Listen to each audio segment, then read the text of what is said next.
Hello, and welcome to the Love Your Work Life podcast. I'm your host, Elissa Shuck. Whether you're going for that next promotion, looking for a job, or making a career pivot, I'll teach you how to navigate it all so you can have the career you want.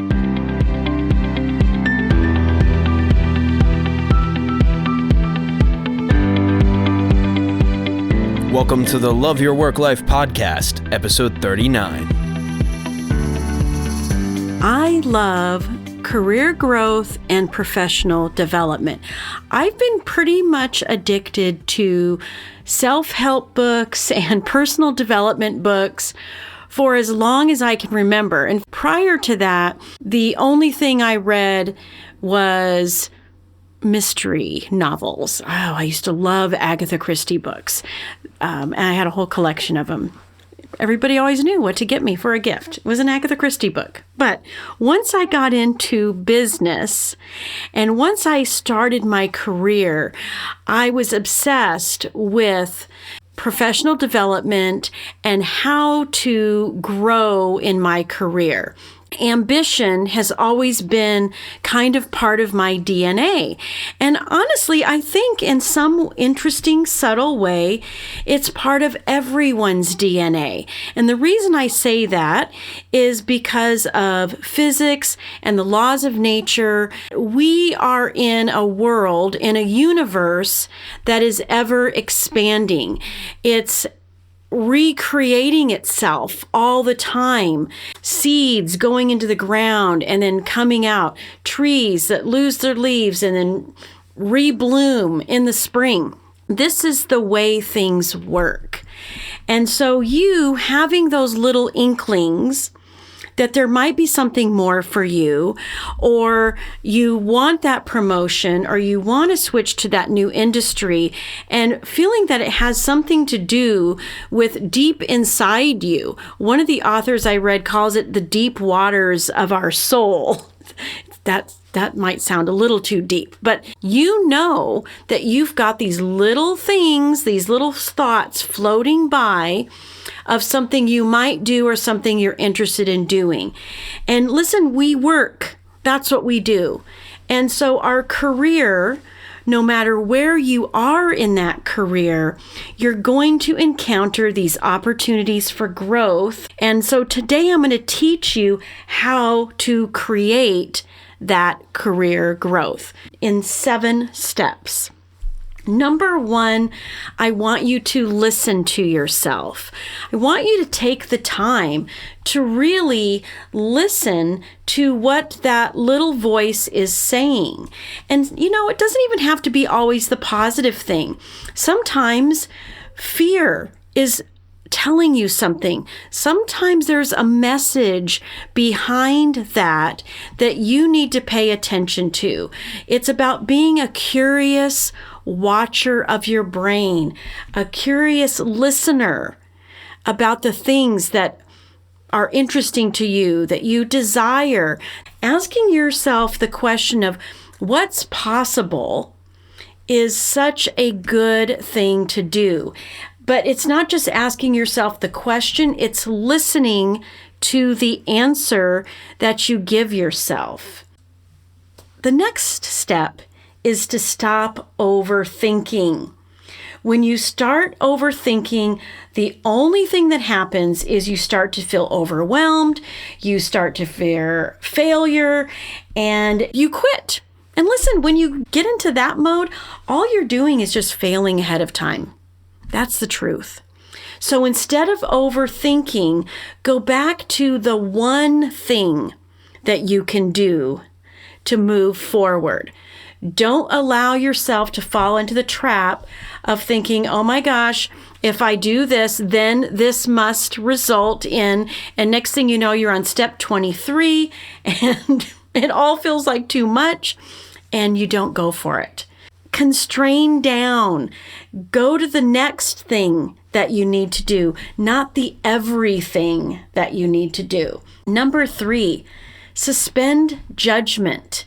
When you start thinking of steps, when you even start thinking of the one thing, our brain wants to judge that and think, well, that's kind of stupid simple. Why would this one thing, how is this one thing going to get me where I need to go? But if you suspend judgment for a little while, hey, you may need to evaluate your results down the road. Don't get me wrong. That's part of it. But suspend judgment long enough to get yourself moving forward into that one thing that you've determined that you need to do to move forward. I'm fond of the statement, everything I want is on the other side of the next action I take. Not all of the actions, it's on the other side of the next action. So when you suspend judgment about that next action, then it allows you to move forward and, as I said, let things unfold for you. Ideas create more ideas. Actions create more actions. This is the law of nature, my friends, so take advantage of it. Number 4, don't get stuck on the how. What is that quote by Yoda? There is no do or do not. There is no try. I love that quote because, listen, if you think about trying to do it or you tell yourself, I don't know, those are not thoughts that help you. I don't know is always a lie if we want to really get down to the truth of it, because there is something you do know. But getting stuck in the how, it's all going to work out and how you're going to get from A to B to that promotion to that next step in your career will only get you spinning in procrastination and sometimes perfecting and sometimes spending all your time getting your ducks in a row, which again doesn't get you any closer. So don't worry about the how. When you do know what to do with that first step, then the path will start to become more clear. It's the Martin Luther King quote about taking that next step, even if you can't see the staircase. Do it. Be Nike. Just do it. Come on. Don't get stuck on the how.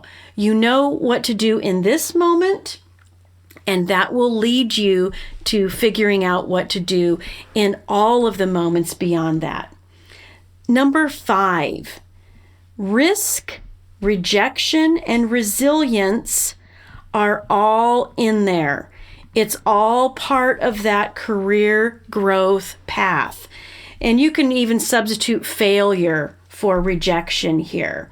But risk is where the life is. I read a book by Rob Bell recently, and I had to write down that quote because that is a little something that calls to us.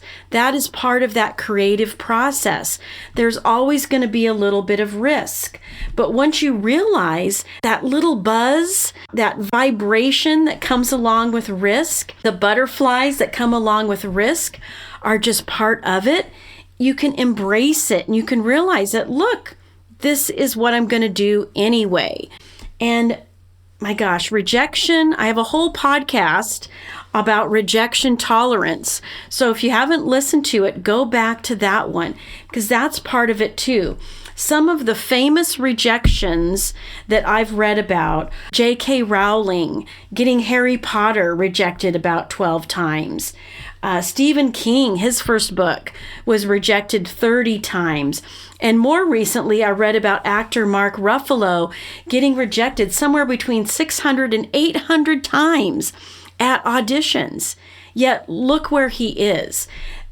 That rejection tolerance is what builds your resilience.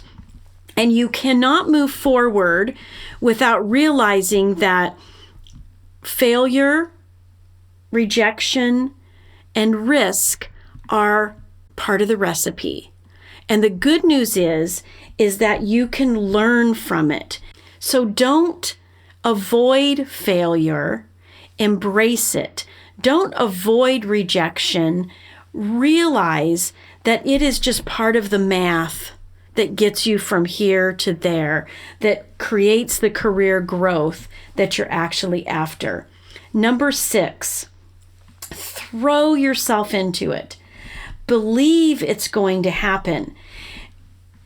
Don't let doubt derail you. There is absolutely no value to indulging in thoughts of doubt, in thoughts of insufficiency, in thoughts of lack. It's not just the news. It isn't the reality.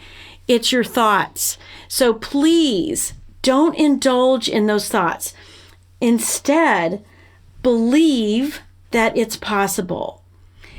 Even when believing seems delusional at worst or illogical, there will always be a benefit to thinking those thoughts compared to indulging in those doubtful, insufficient kinds of thoughts. Trust me, the upside of believing it's possible is always worth it. You don't know where you're going to end up. I've mentioned that. You don't know the how.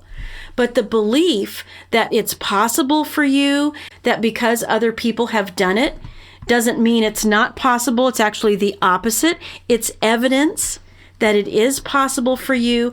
And even all of the career growth that you've experienced so far, all of the ways that you've invested in yourself so far are the evidence that you can do it again. Ooh, I love it. So throw yourself into it.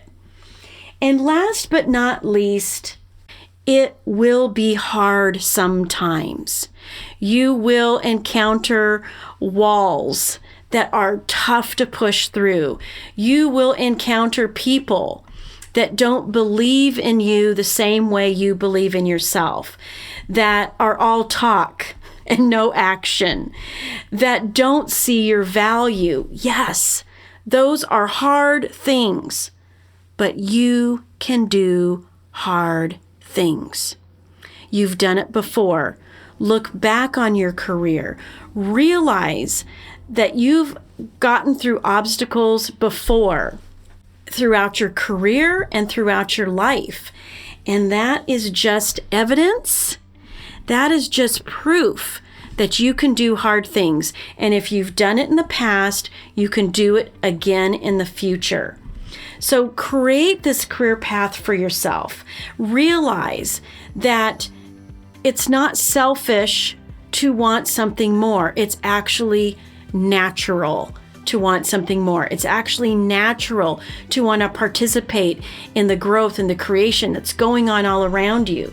So create that career growth for yourself with these 7 steps. And please go to the show notes, because I've created an amazing career workbook that is going to take you through steps on how to appreciate what you've done, how to understand your accumulated value, create a roadmap, and build the mindset that you need to have the career growth you want now and forever in your future. All right, I'll talk to you next time.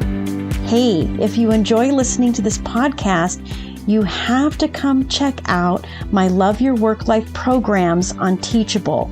You can choose from on-demand courses or personalized one-on-one coaching with me. We take all of this material and apply it so that you can live it and create the career you want. Because when you love your work life, all the other parts of life get better too. So go to Love Your Work Life Teachable as search terms, or love-your-work-life.teachable.com. I will see you there.